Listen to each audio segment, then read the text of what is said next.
Joining us now, Mika Owyang, a former House Intelligence Committee staff member. Also with us, Nick Ackerman, a former Watergate special prosecutor, and Ron Klain, former chief of staff to Vice Presidents Joe Biden and Al Gore, and former chief counsel to the Senate Judiciary Committee.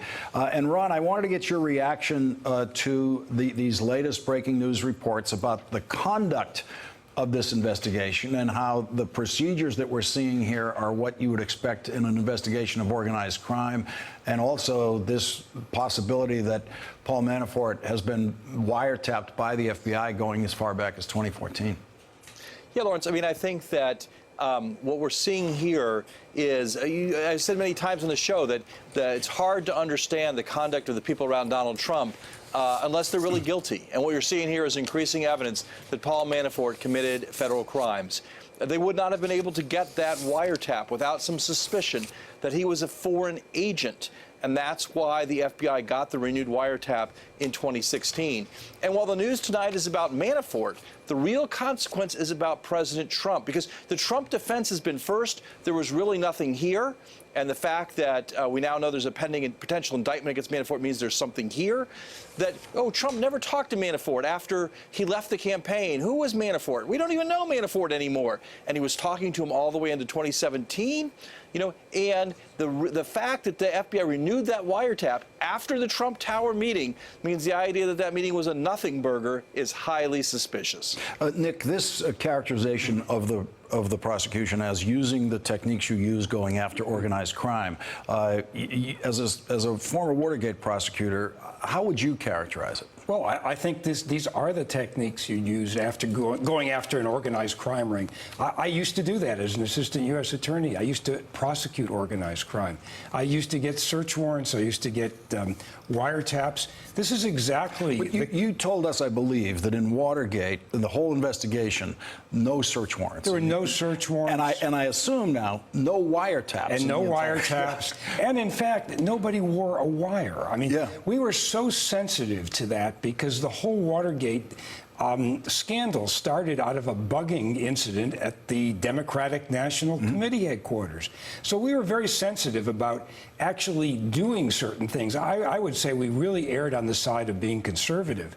But don't forget, one of the things that we had that was really helpful were those White House tapes. Well, it turns out Nixon was doing his own wiretapping of himself, in effect, in the Oval Office with the tapes. Which is very helpful. Yes. Mika Owyang, in your experience in congressional investigations, you don't have these kinds of tools like search warrants, wiretaps. Those aren't available to you. What do you make of what you're reading about the details of the way the special prosecutor is proceeding, and how does that affect the way the committees are proceeding in their investigations? And when they read about these tactics, does that make them think maybe we should let the special prosecutor go and just hang back a bit? So they've already had meetings with the special prosecutor's office to try and deconflict the two investigations. You see the members of Congress on a slow but steady path of calling their witnesses, and it may be that they've coordinated to try and give Mueller time with this very aggressive strategy to get out ahead. Mueller does have tools at his disposal that congressional investigators don't have, but they may go back and look at all of his investigative records when they put together their reports later.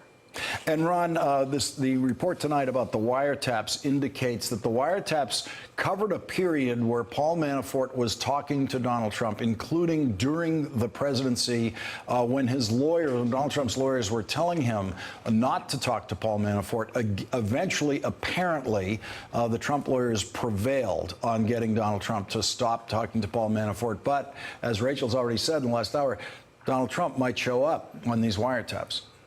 Donald Trump might indeed be the first president ever to show up on a wiretap like this. That'd be a dubious historical precedent.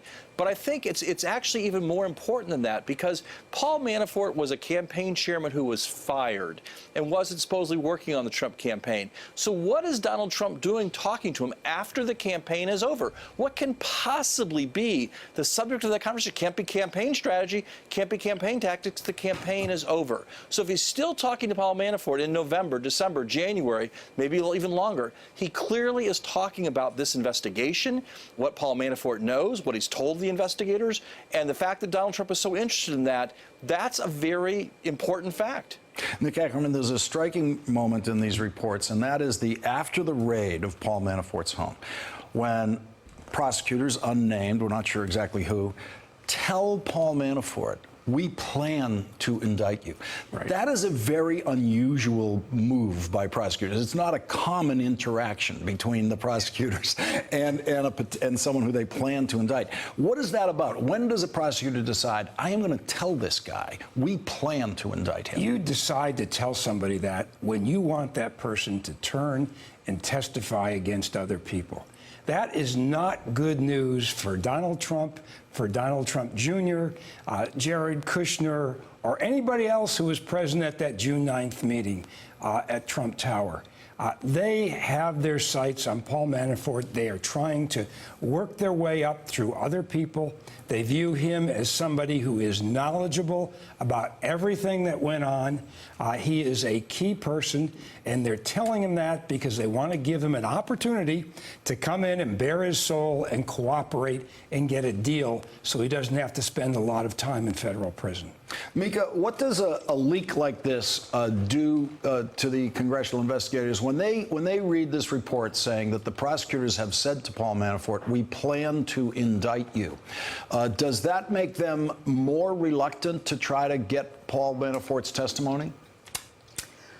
Not necessarily, but it does suggest that Paul Manafort's testimony may be less valuable. If he knows he's going to be indicted, he may assert the Fifth and not actually provide congressional investigators with substantive testimony about what he's doing.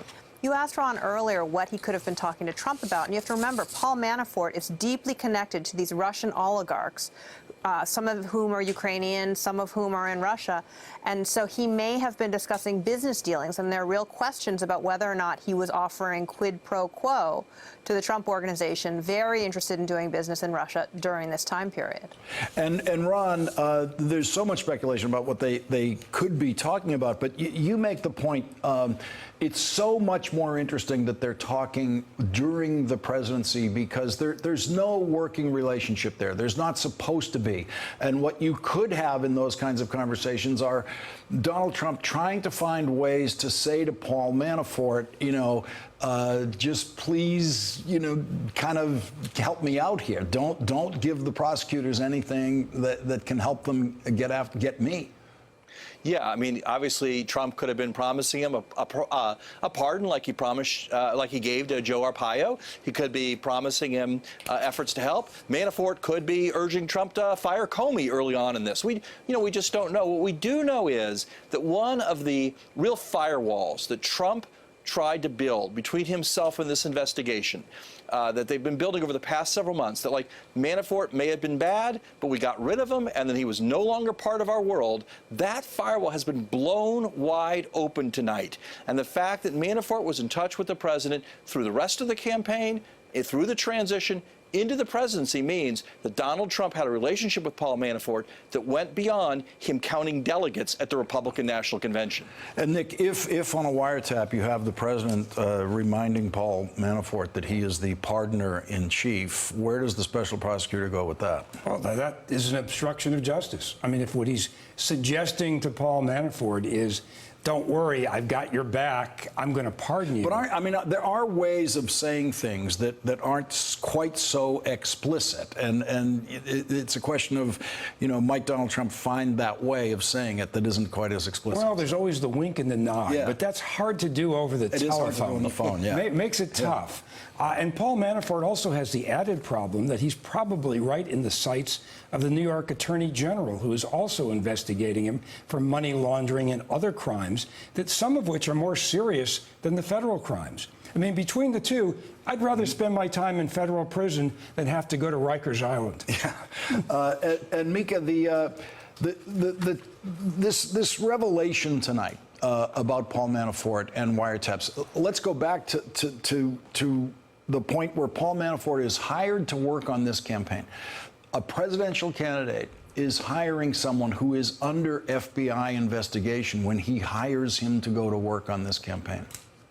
That's right. You're seeing Paul Manafort, who's at the fringes of politics, come into this campaign at a very high level. A lot of other people were taking a pass on Donald Trump because they didn't think that he was really a serious candidate. Paul Manafort had had a lot of political experience, again, with these Russians and Ukrainians. And so when you're talking about people who would know how to broker connections between Vladimir Putin and the Trump campaign, Paul Manafort is the perfect candidate for that. Mika Oyang and Nick Ackerman, thank you both for joining us tonight. Hey there, I'm Chris Hayes from MSNBC. Thanks for watching MSNBC on YouTube. If you want to keep up to date with the videos we're putting out, you can click subscribe just below me or click over on this list to see lots of other great videos.